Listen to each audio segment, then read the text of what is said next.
On the morning of November 9, 1971, John List executed his plan with the cold, calculated precision of an auditor. He waited for his children to leave for school before shooting his wife in the kitchen. He then climbed to the third floor and shot his 84-year-old mother. When his daughter Patricia and younger son Frederick returned from school, he shot them as they walked through the door. The most chilling part of the day was his eldest son, John Jr. After the first 4 murders, List actually drove to his son's soccer game, watched him play, and drove him home before killing him after a brief struggle. List spent the night in the house with the bodies, methodically cleaning up the blood and laying his family out on sleeping mats in the ballroom under a stained-glass skylight. He wrote a 5-page confession to his pastor, claiming he was saving their souls, and then did something truly chilling. He cut his own image out of every single photograph in the house. He tuned the radio to a religious station, left the lights burning, and simply walked away. It would be nearly a month before the authorities discovered the scene, by which time John List had vanished into thin air.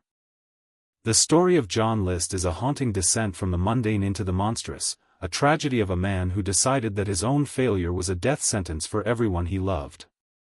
It began in the quiet, tree-lined streets of Westfield, New Jersey, where List lived in Breezeknoll, a massive 19-room Victorian mansion.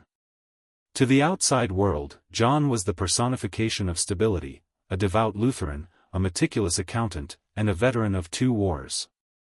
But beneath this rigid exterior, his life was crumbling under the weight of a secret he was too proud to share.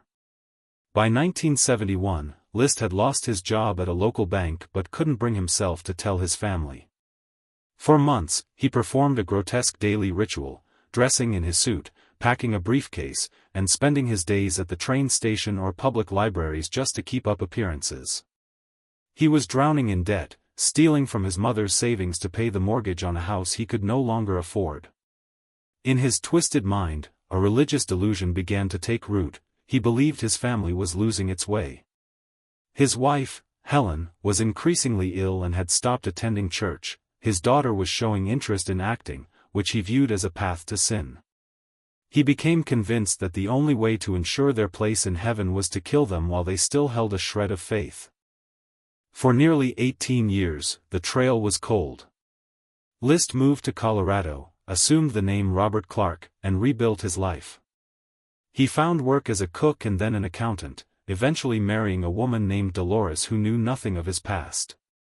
He even joined a new church, once again becoming the boring, reliable man he had always been.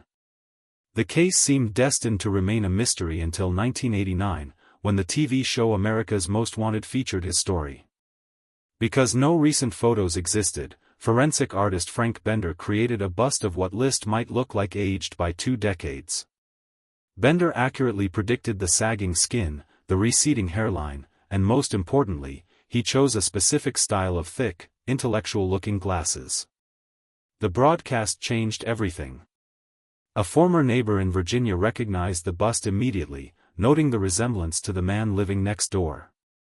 When the FBI raided his home, Robert Clark denied everything, but his fingerprints told the truth. Even after his arrest and trial, List remained unrepentant, clinging to his mercy-killing narrative until his death in prison in 2008.